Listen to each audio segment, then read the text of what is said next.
Ladies and gentlemen, good day and welcome to the Q1 FY2024 earnings conference call of Gufic Biosciences Ltd. This conference call will contain forward-looking statements about the company, which are based on beliefs, opinions, and expectations of the company as of the date of this call. These statements are not the guarantees of future performance and involve risks and uncertainties that are difficult to predict. As a reminder, all participant lines will be in the listen-only mode, and anyone who wishes to ask a question may enter star and one on their touchtone telephone. To remove yourself from the queue, please enter star and two. Should you need assistance during the conference, please signal an operator by pressing star then zero on your touchtone telephone. Please note this conference is being recorded. I now hand the conference over to Ms. Shah, Secretary and Compliance Officer of the company. Thank you, and over to you, Ms. Shah. Thank you, Melissa. Good afternoon and a very warm welcome to everyone present on the call. Along with me, I have Mr. Pranav Choksi, CEO and Executive Director, Mr. Devanandan Roongta, CFO, and SGA, our Investor Relation Advisor. We have uploaded our results and investor presentation of Q1 24 on the stock exchange website and on the company's website. Hope everyone had a chance to go through this thing. Now let me begin with an overview of the business for the said quarter. Starting with the Indo facility, we are pleased to inform that the validation of the facility is on track for completion by September 2023. Commercial production is all set to begin in October 23. Coming to the critical division, we were able to retain our leadership position in the life-size injectables within the antifungal and antibacterial segment. Our broad-based portfolio is leading a strong competitiveness in growth across key molecules. This resurgence follows several quarters of subdued performance, largely attributed to post-COVID inventory buildup. Our first division molecules have undergone a comprehensive market study encompassing around 8,000 hospitals across India. We have established presence in 6,000+ hospitals with 19 molecules set to launch. We are also happy to announce that Gufic secured DCGI approval for the manufacturing and marketing of Dalbavancin, and we are the first company to receive this approval in India. Trials for patients involving Immunosin Alpha have concluded successfully, and we anticipate DCGI approval by Q3 of this year. On the fertility business front, the introduction of an enhanced human menopausal gonadotropin marks a significant step in boosting the success rate of IVF cycles. This advanced formula aims to reduce the chances of cycle failure.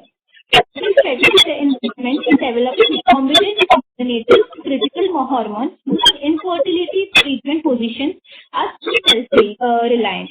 The development work for these alternatives is well underway, and we anticipate product readiness within 15 to 16 months. Thymosin Alpha 1 trial targeting endometriosis treatment has been successfully completed, marking a significant achievement in our commitment to tackling complex reproductive health challenges.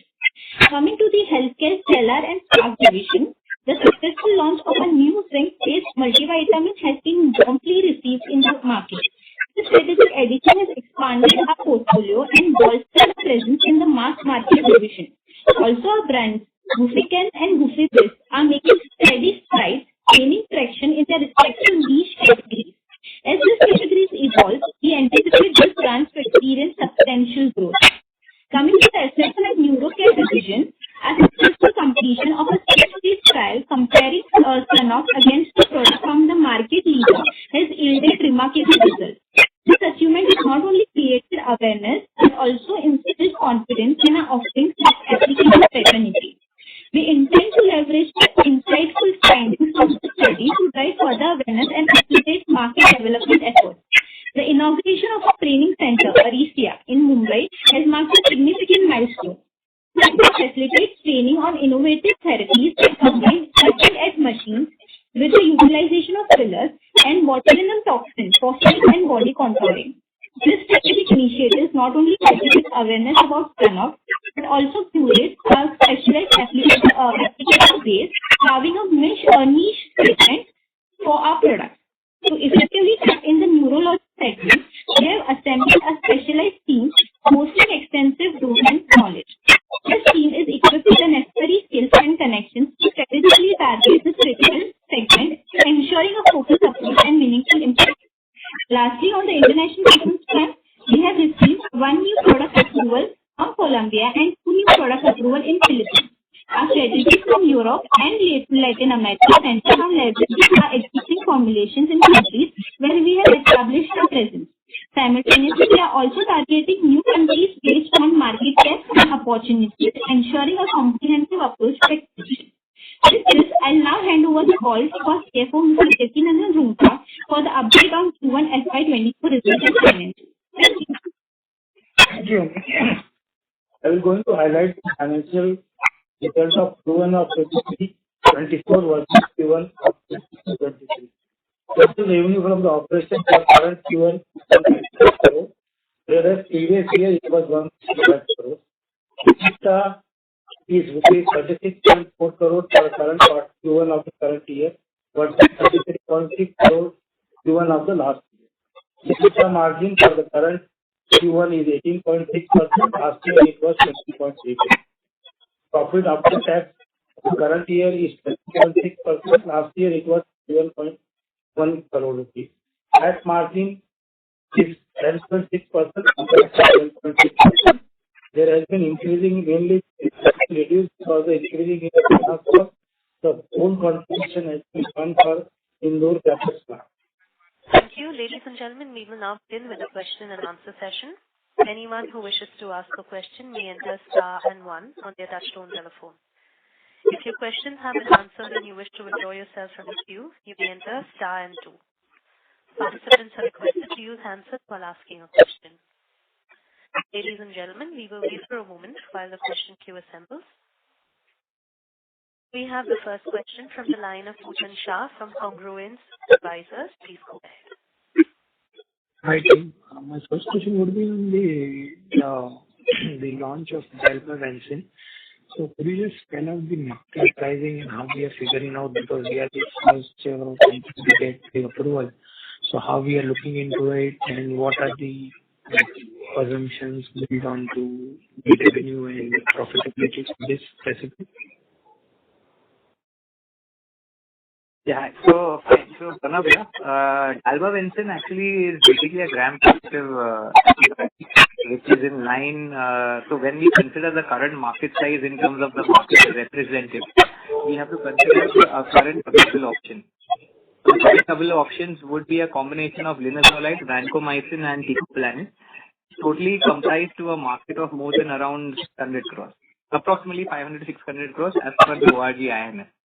If you see now in India, most of the infections were gram-negative, and then we saw a survey of mixed infections coming in. We foresee the gram-positive along with, because of the onset of mixed infections, the combination of gram-positive and gram-negative here to stay.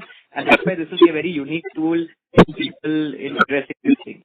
If you understand Dalbavancin, the main advantage what it has is it is to be used on the first day and then directly on the 8th day. So unlike other injections where everything has to be used on a daily thing, so I don't foresee that Dalbavancin, of course, immediately will tell you the good points and then the negatives also of Dalbavancin, which will help you maybe understand a little bit more about the market insight, and then that's why I'll give you the projection. So Dalbavancin advantages are it has to be used on the first day or the 8th day. The ease of compliance is there for the patient. However, this is a very good for patients which are normally going for any single-day operation or any single therapy, and they have to be discharged in 3 to 4 days. So something like a knee replacement or any soft tissue infections where the process is hardly to be hospitalized for 3 to 4 days. This is a very effective tool. The doctor can be rest assured that the patient is protected against any infection due to the surgery for a longer time, even though he or she is not going to be in the hospital. The advantage is the ease of use. It's a much more stronger antibiotic. It is also the advantage, resistance to be formed against this molecule. As of now, what data is available is much lesser than others. Now the negative part. The negative part is the pricing, of course, because this is a new molecule. It comes with a premium. So the cost is much higher. The cost of therapy of this product is almost, as of now, around 2.5 times what we have done. This is also comparing teicoplanin. The reason we have done 2.5 times was still, if you compare this to the international market, this is still 1/5 the price of the international product. However, in India, when you see, since always always medicines are available in a much more economical manner, still it would be 2.5. We foresee that initially for the first 1 year, 2 years, it will be a drug of reserve for intensivists. However, for ortho surgeries or cardiac surgeries, especially in endocarditis, this can be the first drug of choice when other molecules are going to give a resistance. So keeping all these factors in mind, the price balance along with the advantage it has of the molecules, we foresee that should start with around maybe between around 3 to 5% market share in year one. Gradually, we foresee that in the next 3 to 5 years, as the pricing becomes better, as we also introduce much more efficiency in terms of our production, efficiency in terms of our scale of operation, we foresee eventually this will be the top of share, maybe a 50% market share in the next 3 to 5 years. And I hope down the line it should, because of the ease of using it maybe once in a week, and also I used to use it twice on the first day, on the 8th day. Which is going to be a very good tool. So I hope that in the next 5-7 years, once the resistance comes up and the safety is established more, this should be a big chunk of the total gram-positive market. One more reason Gufic has actually worked on this molecule is because internationally this is going to be gram-positive infections are much bigger in Western countries. And since this molecule has already been approved by us for India, we will launch India of course first. So eventually our target is to take care of from Indore to the countries like Europe, countries in Europe and US and Canada, and South Africa where gram-positive infections are much more. I see a much bigger traction happening initially for these markets first, and eventually India should catch up in the next 3 to 5 years. Okay, sir, that was a quite detailed answer, but just wanted to follow up with that if we wanted to get on the export side, do we need any registrations or approval? Absolutely. It will take us 2 years at least, yeah. So you will have to take batches, stability, and then in some countries you require to do some small trial also where it's not used. Okay. And my second question would be on the dual chamber. Sorry if I haven't read the detailed presentation what you have presented. Just wanted to know what is the update about the dual chamber bag, how it's going on, and how we are planning to grow further. Dual chamber tag, as I mentioned in the last call, also was launched in meropenem and piprazole. But unfortunately, we got only a 15% approval from the NPPA in terms of price increase. So for piperazine tazobactam, we could not launch it. Eventually, we decided to launch only for meropenem and tazobactam and meropenem. That will be launched in the month of, it is already, I think, as we speak, it should be entering the market space right now. And it should be launched along with the tazobactam molecule also in the month of September. So this quarter, it is Q2, will see the launch of dual chamber bags in India by Gufic. Okay, got it. Congratulations on this first division. We are doing a very well product profile for this first, and we are growing excellent for that. So congratulations on that. Thank you. That was the 2 questions for me. Thank you. Thank you. We have the next question from the line of Ayush Mittal from Mittal Analytics. Please go ahead. Good afternoon, sir. Am I audible? Yes, please go ahead. Yeah. First of all, I'd like to share my appreciation to the team for the nice work you have been doing. It's heartening to see so many new products and things taking place for the company, and we being able to build upon our track record. I have a couple of questions from Pranav. So first, given that a large expansion is coming up and it's almost near completion, so how do you plan to utilize it going forward? What are we doing to, given that we are already one of the largest lyophilized player, how will such a large capacity that we have done get utilized? And some thoughts on the utilization part one. Second, how do you see this as we start doing more of the work in our own brand name? How do you see conflict as a contract manufacturer to the larger companies? Yeah, Mr. Mittal. So I'll answer your first question that, yes, so currently our immediate plans from Indore would be to take care of the domestic market, both purely from our front end as well as contract manufacturing for some of our current clients, as well as of course new clients which we are coming up. I mean, we already have started targeting them. So what we have done, we have identified around 323 molecules which can be made in this particular facility. Out of that, we have, and all this is based on the OIT, IMS and the business analytics. And then we have seen who are the top 10 to 15 players of that and what is their current source of, I would say, products. Some of them which currently are, if via scale and via automation, and also with the new ruling of QR code and track and trace and traceability, these are the USPs which we as a company would be offering to our existing clients. So let's be very clear that at least the first year the capacity utilization would be from India primarily, because first we would have to apply for a WHO, then followed by a EU and a US and so on, and which normally takes post commercialization at least one and a half year at least to get that done. Side by side, of course, the almost 10 to 15, more than average, it would be 20% capacity on the end, 12 months usage. Otherwise, 50 to 40% capacity would be used initially to come up with validation batches, and this would be required for creating dossiers and documents to be filed for international markets. So that would be the capacity utilization, which of course would come at a cost to the company. But eventually they would be sowing the seeds for much better expansion and also price realization. Because as you know, India would be a year one, as and when those same products are taken to international markets, the price margin would be much better, and also the pricing and the advantage also would come, and we would be realizing it.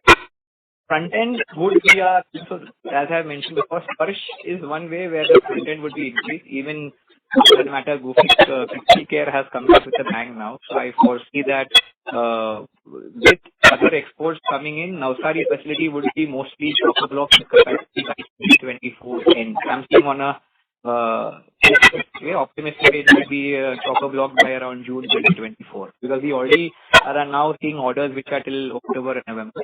So we foresee that this will help us. Indore will help in a very big way to not only de-risk our operations, but also to take care of the excess capacity from Navsari to Indore, which will of course be primarily in year one for India, and then the markets from year two depending on the accreditation.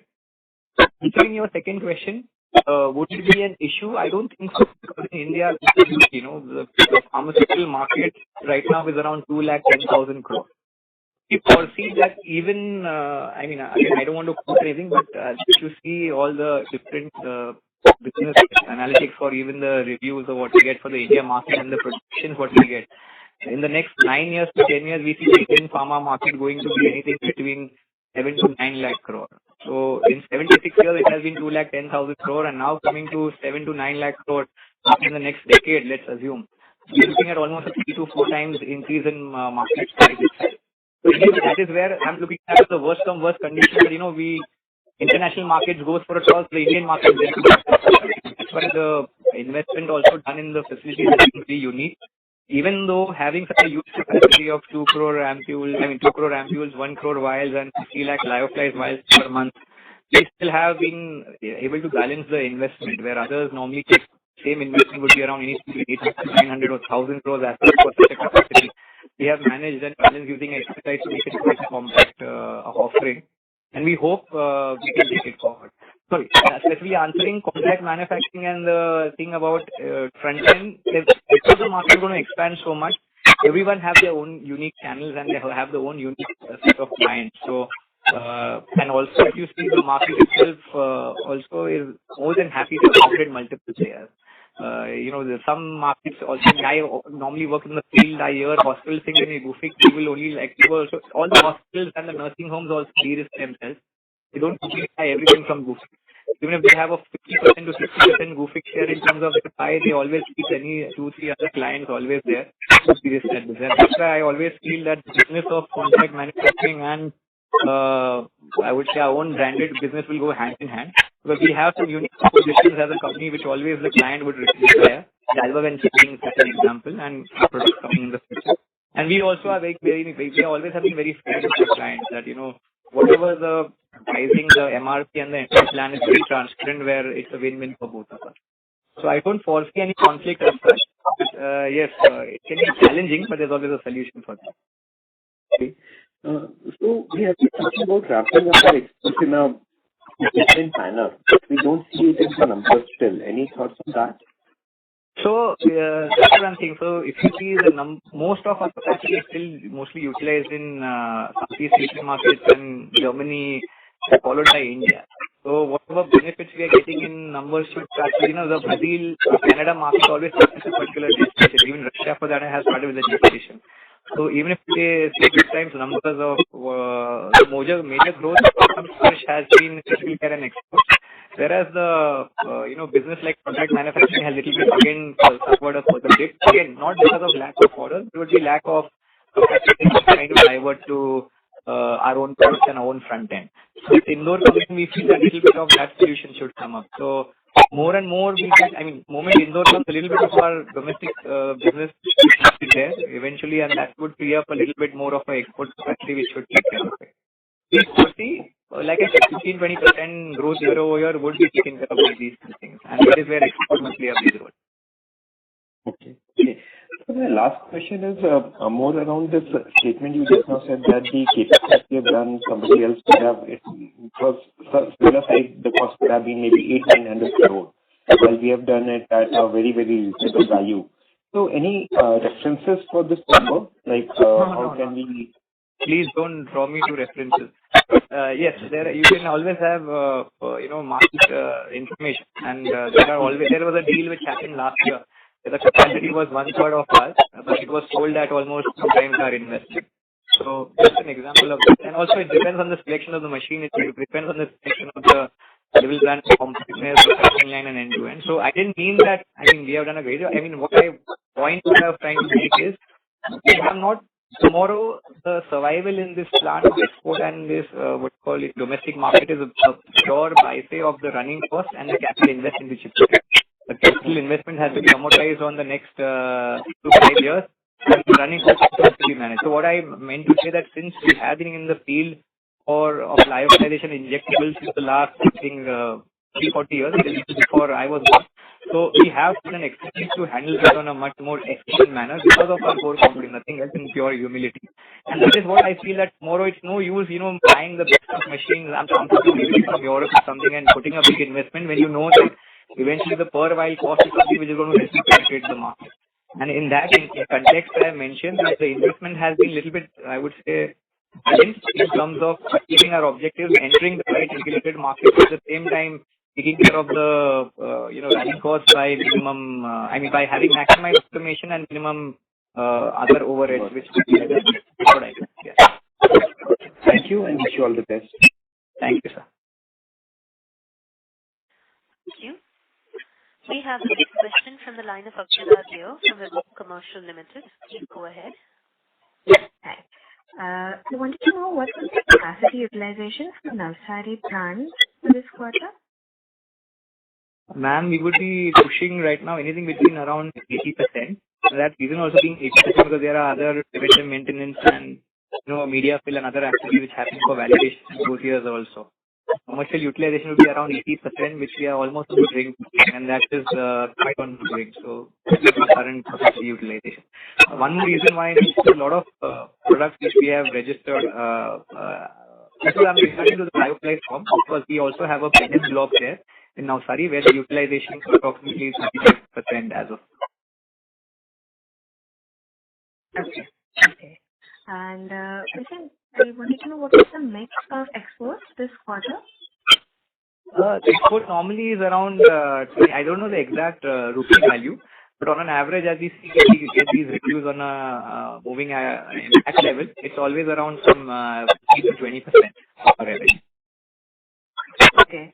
I just wanted to know the reason for the dip in margins this quarter. I did see that critical care section had more volumes. Was that the only reason? Again, I think Rumta will be in a better position to answer that, but I don't foresee any change in gross margin. So I think Rumta, can you please take the points? Basically, if you see the GC, GC has been maintained at 51%.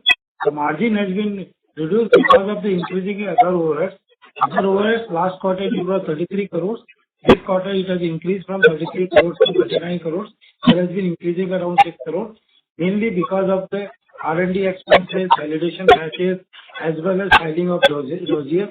All these, because of the increased capacity also, R&D cost has been increased, and that was the reason for in the EBITDA margin. Okay, sir. Can you just give me the exact number on spent on R&D this quarter, and what is the plan for the rest of the year?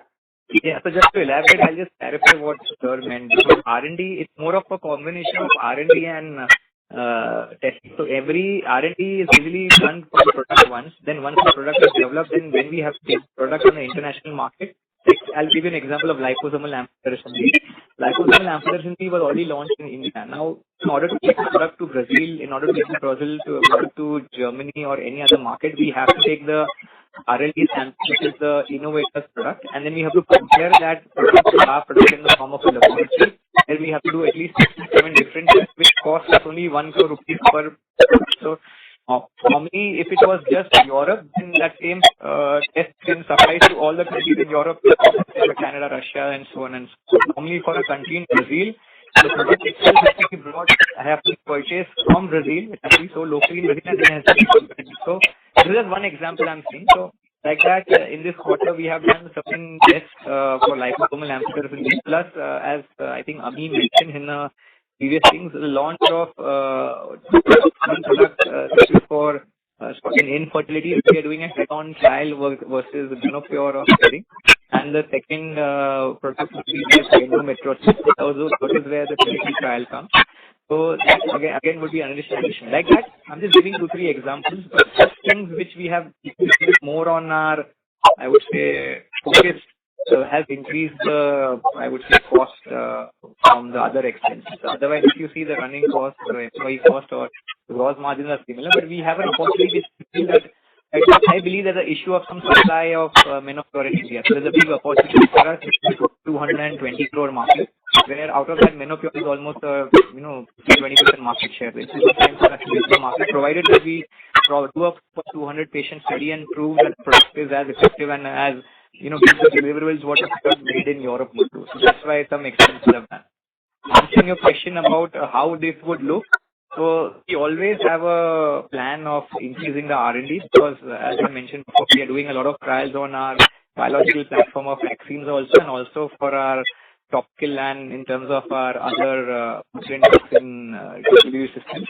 So I foresee that this increase in what you call expense on the trials, and when I mean trials, clinical trials, both human and animal trials, as well as certain dosage-related lab tests will continue for the next year also. Okay, that was quite a detailed answer. But I would just like to know if you have planned any number specific and what was the number for this quarter? So again, the number, I didn't mention the number. Rupta sir, do you have any specific number? It would be around 8 to 9 crores per quarter normally we spend. Yeah, I will get back the numbers. All right. We will get back to you, ma'am. I think if you get your details with it, we'll send a communication to you. That would be great. Thank you so much for your detailed answer. I'll get back in with you. Yeah. Thank you. We have the next question from the line of Nitya Shah from Samaya Kia Wealth Management. Please go ahead. Yeah, hi sir. Congrats on a good set of numbers. I just want to understand now recently the NMC has announced that, you aren't supposed to give brand names anymore. It's just a molecule that will matter. So I just want to understand what would, according to you, be the impact of this? Will it be positive or negative for us? I think a very, very good question, and I don't know how to answer this question properly, but I'll try my level best. So I'll just give you an example. When you have a multivitamin, where you have more than 8-9 vitamins plus iron plus some protein or something to be prescribed, I can't understand how a generic product can be prescribed that way. If you expect the doctor to write those 20-30 things, even in terms of some physical combinations or in terms of even 3 products in one or 4 products, I don't know if the capacity is there to do that. At the same time, I'll just give my opinion. If today we are going to remove the power away from the doctors, which is a medical fraternity which is responsible for people's health, and give it in the hands of a chemist, Because in the end, the doctor will decide which product to give, the chemist will decide which product to give. If the chemist decides which product to be given, then he will decide what is the best margin available to him. So I don't know. I know that I'm not answering your question, but I'm just saying that I don't think it's very practical thing. Of course, a lot of representation has been done by the industry, and more than us, the Indian medical IMC is much more concerned about it, because then for us to be a proper generic country, we are more than happy. But then there should be a uniformity of manufacturing standards all over India. Unfortunately, the manufacturing standards in India are still not uniform state by state. You will see a lot of companies who manufacture, who have WHO GMP, but still do not adhere to the GMP standards, which is a very sorry state. But again, I can be as politically correct in this reply. I feel it will be a big challenge to, I would say, drive this move. And if it happens, it will be chaos, according to me. But that's it. We have all these brand power and these big, I mean, more than me, I think I'm a very small fish in this. More than me, the big pharma companies of India in a better position to answer it, because it will be a bigger headache for them also going forward. So, again, I'm sorry I did not answer your question, but I hope you understand my sentiment. I think we will take it as it comes. We will take it as it comes. Yeah. Right. Okay. All the best, sir. Thank you. Yeah. Thank you. We have the next question from the line of Gufic Biosciences from Samasa Capital Private Limited. Please go ahead. Yeah. Hi, sir. Thank you for the opportunity. I just have one question. You have been mentioning that, Criticare is back, has shown a comeback. So, just want to understand what kind of growth can we see going ahead, and overall, are we increasing the addressable market for Criticare going ahead? If there's any plans for that? Yeah, that's it. Yeah, so absolutely. So I think let me divide that into two parts, because critical care has been launched keeping in mind, is currently taking care of most of the new age anti-infective and other markets. Plus, we have come up with these divisions under critical care, which are microcare, prima care. Where the prima care market actually goes to the rural market and to the primary healthcare center, and we have a microcare, which is mostly for a center for going for products which are mostly servicing the oncology industry, as the secondary line of therapy, not the primary, the secondary line of therapy. So always there are plans to increase the ways of critical care by adding new products. The market representative also increased. I think ceftazidime avibactam, which was launched in January or February, has seen. I think this is one brand of ours which in the last which has featured in the top 20 brands in the last 12 months in India. So like that, we have planned to also launch antifungal on, I would say, oral products. And as I mentioned before, I think you can ask me, dual chip tags also would help us to increase the addressable market in terms of patient compliance. Plus, there are some new molecules which we have launched. Plus, Sparsh has come for those other products which will be catering. They're almost getting 130 odd SKUs there, which are there to take care of these other primary and secondary markets. And that is how the interest goes. The only issue sometimes what we face with critical care and Sparsh would be that these are all, RM sensitive products. So, when the RM goes down, pricing goes down. So even though the growth might be much higher, sometimes the value is not captured, because even at the 30% unit growth, the value might just fall down by, along another maybe 10-15%. So eventually you just see a 10-15% growth. But actually unit growth is almost 30%. So that's the challenge which we have. But in the market is ever expanding. And with care and Sparsh can offer a lot of new. Every quarter, at least, I know there is a product which is planned to be launched. Will ensure the growth continues. So I just try to assume the growth in Criticare will probably be ahead of, will it cross 15-20% inflation? Oh yeah, like I said, 15%, 20%, as we say, I would say anything between 10-15%, keeping in mind the erosion in prices what we have, because that's the product, like a dalbavancin, I give an example, it always starts off with a high MRP and then you see erosion happening in terms of MRP, in terms of the price to the market. So keeping in mind anything between 10-12% in terms of value is our target, which internally would come to be between 25% value unit growth. That's how we are. Okay, understood, sir. All the best. Thank you. Thank you. Ladies and gentlemen, to ask a question, you may enter star and one. We have the next question from the line of Yash Tanna from iThought Portfolio Management Services. Please go ahead. Hi, good evening. This is a decent set of numbers. So my question is on the Indore facility. So right now we have interest costs that is hitting our P&L. So how many quarters do we feel before we can break even on the Indore facility, since you mentioned that there will be filings and that will also be as a cost of the company. So what's the timeline before we can break even on the Indore facility? Roonghta sir, can you can you add on this? In the quarters? Yeah, we would like our commercial production we like to start from the Q3 of this year. Then Q3 of this year plus Q4 of this year, and maximum to maximum Q1 of next year we will expect from Q2 of next year we will able to take on the Indore project cost. Indore finance cost and all the costs are Indore. Sorry, Roonghta sir, you mentioned Q2 of next year, right?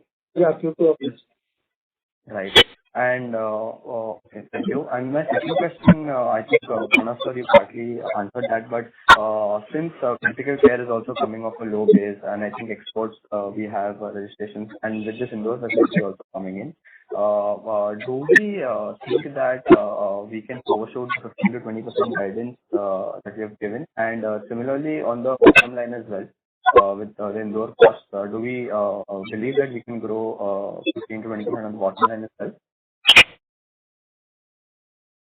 I think bottom line, I use the word bottom line in terms of EBITDA, yes, because post EBITDA with the interest and depreciation hitting of Indore, it will be a different thing. Roonghta sir will comment on that. But actually, EBITDA 15-20% should not be an issue, and I think Roonghta sir will elaborate on that. Coming to your point about the other growth, and I'll hand over to Roonghta sir to talk about the bottom line.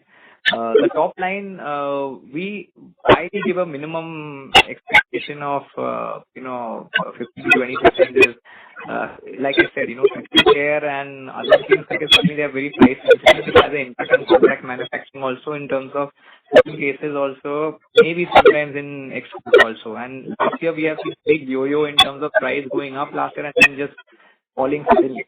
Because of the market, when the price falls suddenly also in the market, they expect to give a better revision. So keeping the unit growth much higher of 20-30%, yes, 15% is the bare minimum what we think. Anything higher would definitely add up and 15% I see is a very, I would say, fair to comment right now. If it happens more, I am sure we would love to share that with you. So, Roonghta, can you comment on the bottom line? Basically, if you see now, our EBITDA margin will going to maintain around 19 to 20%. And out of EBITDA margin, if other expenses will also going to increase around 15 to 20% compared to last year. And the finance cost will going to start from Q3 of this year, and it will going to increase by around 6 crore rupees per month. And there were other increasing in the depreciation cost that is also going to increase around 1.5 crore per month. So looking to the top line, we will be able to maintain whatever the profit was there last year during the current financial year. Got it. Thank you so much, and best of luck. Thank you. Thank you. We have the next question from the line of Shesh Toshniwal from Earth Advisors. Please go ahead. Hi, am I audible? Yes, please go ahead. Thank you. So, this is an update on commercialization of carbapenem. I want to ask, what is the range of carbapenem that you're currently supplying? Could you give us an estimate of the market you're targeting here? Is it coming in from Indian companies who are supplying this, or is it coming in from the institution that is playing out? You mean the API point of view or the formulation point of view? Can you please, sorry, I missed your question. So can you repeat that again, please? So, we're supplying carbapenem, and it's a range of carbapenem. Yeah. Some market experts say that if you supply a range of carbapenem, it increases the stickiness of the customer. Right. So, along those lines, what is the range of carbapenem that we are currently supplying, and the market that you're gaining here would be coming in from Indian companies who are supplying carbapenems, or is it the import that we are targeting? Oh, okay. So again, what I understand is basically we make injectable carbapenems in India, and we make the entire gamut from Mero, Emexilla, Dori, whatever injectable carbapenem have been approved in India, we make all of them. So that is the answer to question number one. And total market size, according to me, would be around, if I'm not mistaken, 1,400 to 1,500 crores. However, I would still get back to you in terms of the ORG IMS data. Currently, we supply in India by buying API. Of course, we have started making some APIs in-house of the carbapenem, which is primarily two of them, is of course the market size. Otherwise, wherever we don't have the economies of scale, we buy from Indian companies and of course import the API wherever required for our own use. So, I don't think, the sources of the APIs have been well established, but we have interest in two of them which are quite, I would say, of scalable in nature. And we hope that this, like I said, this was started in August the facility. So we are hoping to take this facility in international markets also by next year. It has not been designed for US and Europe, but apart from US and Europe, the other countries we already have started the process of registration. So we hope that the penem order should be increased by 2024, 2025 also. I hope I answered your question, because that import situation I was not very clear, so I tried to answer it in my way. Yes. If I could just ask a follow-up. Yeah. Recently, when the laptops were banned and other gadgets were banned, there was also talk of ban on antibiotics. Yeah. You mean import, right? Yes. Import of antibiotics. I understand that we have significant imports from China and carbapenems, right. So which poses to some extent the national security risk. Yes. So how would that ban affect us? Okay. That's I understand that. So very frankly, if you still ask me, the key starting raw material of all the people who are making it in India also still comes from China, very frankly, for the carbapenems. Of course, at the same time, I'm very happy that Aurobindo has taken this lead, and they have been, I think, Care factory, which is going to start using the KSM also, the key starting raw material in India also for penem, should be up and running very soon, or it's on the verge of being started, or I don't have the exact information about it. But with Aurobindo, I believe there's another company also who's on getting it done. So, getting the material is an issue. And even if the ban happens, we have, of course, two or other Indian manufacturers who are already working on it and should be self-sufficient. Also, like I said, we also are interested in two of the carbapenems to be made in-house. And for that also, we'll be sourcing the KSM from India. There are two companies as of now which we have started talking to, and we will be validating them going forward. However, I'm sure if the ban happens, there will be other mushrooming effects for others also. So I don't foresee any challenge happening right now. So on the supply side, you're safe, and on the demand side, would that affect demand for our products? Demand, I don't think if the ban happens, if supply is enough from Aurobindo, there would not be impact on demand as of now, and also on the KSM. So right now, on the contrary, you see penems from last year to this year has just crashed by 40%, not even 40%, sometimes in some cases even 80% of the value what it was being sold to. So that has come in that. I don't foresee any demand changes. It's a global shortage, and the products which are manufactured in India, the capacity is not sufficient to take up the Indian market, which should be a problem. But right now, what I hear from sources close to the market, that Aurobindo is creating a capacity which is quite decent, taking care of the international and domestic market. But there are around another player who's also taking it. So I don't foresee anything as of now in the next 2 years at least, subject to any demand increasing suddenly. Thank you so much. Thank you. Ladies and gentlemen, to ask a question, you may enter star and 1. We have the next question from the line of Vishal Manchanda from Systematics Group. Please go ahead. Thanks for the opportunity. I'm audible. Yes, sir. Sir, please could you adjust the audio? Yeah. Is this better? Yes. Please go ahead. So I have a question again on the penem plant in Indore. and your total penem capacity basically. So wanted to understand what percentage of the total India volumes would you be catering to through your penem capacity? I think so there's some confusion. The Indore facility is not penem. Penem block has been made in Navsari, which was commissioned last year, which takes care of injectable penems only, not orals. And the facility in Indore, which is coming up, is purely lyophilized injectables, ampoules, and liquid vials, along with certain specialty injections like liposomal depots and also system release formulations in the form of injections. So, can I now, based on that, would you like to ask me a question which is more specific? I'll answer that specifically. Yeah. Okay, so that's whatever cumulative capacities we have got, and what percentage of the market are we addressing that? Oh, okay. So the capacity in Navsari, what we have, the total capacity of the Navsari factory can take care of, I think, 40% of the Indian penem market. However, we have ambition because there are a lot of players who do it in India per se, but a lot of players don't have a dedicated facility who have a dual chamber machine plus filling plus also lyophilize. That way we were quite unique. So our offering in a penem is not only just the simple powder filling penem where a lot of players are there in India. It is anyway not our target. Our main objective in penem would be, of course, international markets where we'll have the lyophilized and the powder filling products. We have ultra penem combined with the meropenem, which ultra penem and meropenem as a part of our product basket, which will make us very unique. Otherwise, different clients, some other company registered for powder filling products, there are many, but not many people are there in lyophilized. And also it's a dedicated penem block. Not many people have a dedicated penem block subjected with this. Just the single machine. And the second thing would of course be the dual chamber bag which we are also trying to take to the international market. That is the unique proposition we are trying to take.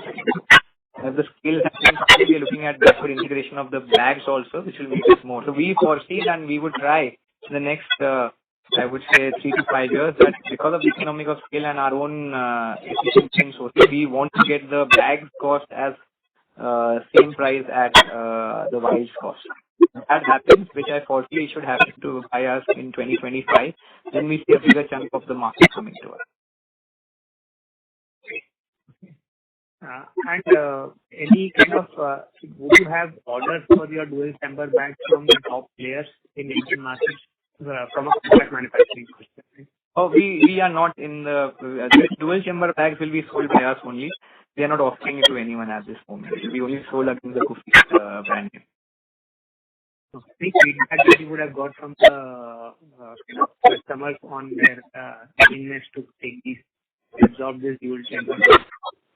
Yeah, so since 6 months, since we did not get an approval for the price which we desired, we were just doing sampling and we're getting feedback from the markets in the last 6 to 8 months. The patient compliance and the the overall application by the nursing staff is quite good and even the doctors appreciate it. I would be in a much better position in the next quarter to give you a little bit more in-depth feedback because the products are just reaching the market this month. So in the Q3 call, I'll be in a much better position to tell you how has been the response now since the company, since the channel has to pay money for it, they will be much more optimistic with their feedback. But keeping in mind what we have planned in terms of economics, it should be a good. We are also taking it slow to ensure that there is no other surprises which will come against us. You're partnered with Flex on the dual chamber, but would this partnership be exclusive or they can partner? Yes. As of now, it's exclusive. And it would be for the next, we have almost more than I think, 10-year agreement if I'm not mistaken. I'll get back to you. I think it's a 5-year with automatic renewal of 5 years something. Again, I'll get back to you on that point. It is exclusive and like I said, it's the pricing on whatever investment which is in the entry would be at least 2 to 3 years more. Even with filing a patent and all that. Okay. And if you could just share some color on your R&D thought process, because you have been identifying multiple opportunities. So trying to understand how do you kind of, like, do you have a dedicated team that keeps identifying opportunities? We haven't seen other companies being able to products to the market and unique products to the market so often as Gufic. So some color on how do you do that? And So we normally have 4 to 5 core competencies in terms of the therapeutic pipeline, and based on that we have a development team which comprises of data analytics as well as medical, I would say. So keeping in mind, we always do a projection or a sort of a forecasting of what would be the next disruptive, I would say, change which would come in the therapeutic, in that particular therapy in the next 5-10 years. Most of the source of information is international markets, or it would be our own R&D team. So we told them that right now we have this particular product and this is a Zenith. Can you work on some unique proposition in terms of drug delivery system or in terms of some, I would say, some unique USPs which would make it a little bit more. We talk about a differentiation factor, which can be minor to major depending on the molecule and the pricing point which we have. And then we always, let's say if we get into the space of anti-infectives, which is of course a major product line for us, we try to see what all products are going off patent, what all products are going off in terms of the delivery system, or what new development is being happened in terms of, is there going to be a big disruption in terms of a company. Like I said, you have a vancomycin, linezolid and ticopan which was once a day for 14 days, 7 days, 10 days depending on the current therapy. If you have a unique injection which is just on the first day and on the 8th day, and then you don't need to take it for any time longer, it's going to be a disruptive thing. Now currently the price can be the challenge for making it disruptive. Someone has to start somewhere. If we can launch the product now, maybe in 3 to 4 years, we will be in a much better position to make it affordable like the things. Like the dual single drugs as I mentioned. You have to make it to the cost of. So first user, we look at, I would say, some unique defects which are there in the current supply. We can fulfill them with something, and then if it's not commercially viable, does scale in the commercial viability, and then we take a decision that we should get into that. And of course, the most important point, whatever decision or whatever selection which we do has to be having its roots in our core competency, which is in terms of our sales, our, I would say, our marketing and sales, and apart from that, our infrastructure also should be able to make that. Because after Indore, I don't think that we would be spending much more of our money in those years in terms of front-end marketing and marketing authorization, and also in terms of market development.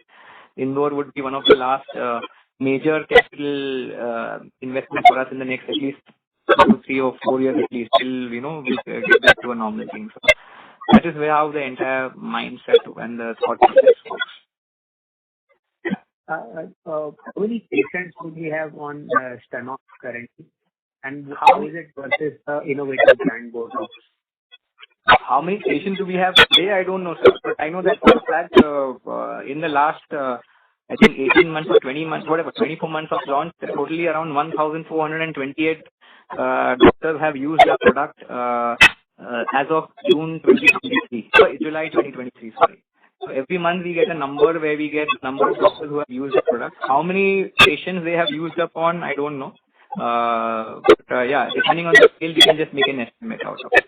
This is only for Stenox. This is most and we have a separate doctors of around 323 or something, which neurological experts or neurosurgeons or other physicians who have used Zarbot, which is the toxin which we have trademarked for the therapy, I would say, the medicine use. So that is the number I have in terms of doctors. I don't have the number in terms of patients. Thank you very much. Thank you. We have the next question from the line of Hitesh Popat, an investor. Please go ahead. Good evening, and thank you for taking my question. As I see, we must be talking around 700 crore of turnover. So may I get the divide in CMO and our own branded sales? I think 50% to 52% would be our own revenue. Around 25% would be CMO. The remaining would be exports and then API. Okay. And what must be the operating margin in CMO and our own brand? I would request Rumtesh to answer that question. Basically, it's very difficult to give operating margin, but I can give a GC margin, gross margin.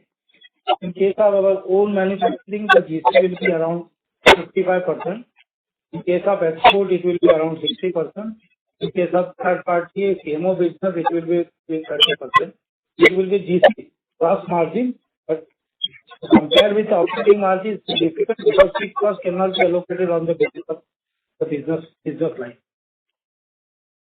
Okay, thanks for sharing the information. Another question would be, how we foresee next 3-4 years, next leap of growth may come, like from the existing verticals or existing way of business, or we would be intending to enter the higher regulated market like Mexico or US or anywhere? Any idea? Yeah, I think it will be a combination of everything, right? The domestic market itself will grow. Those years which we have tried internationally would of course come back and give us. And when and how that international market will be depends on the regulatory agencies there. And of course, Indore coming in would be a next growth driver. Apart from that, the new product launches both in the domestic and international market. Plus, I mean, for example, Dalba or dual chamber and so on. And then of course, botulinum toxin would be another anchor which we would like to ride on. So there are many growth factors, and I'm sure each of them would contribute in their own sweet way. Okay. Sir, one more question lastly. Can you share some update on dydrogesterone? Like what may be the revenue, existing revenue, and how we are targeting? So it is in very nascent stage in India, I believe. Oh, no, now I think it's much more, it's quite now entrenched and almost reaching to the level of saturation, I feel, my personal belief. A lot of brands have been launched. But yes, I think API would be the key. If the person who can control the API would be a thing. At the same time, it's a wonderful product because it's going to grow more and more. In the last 2 years only, you have seen it almost doubling up.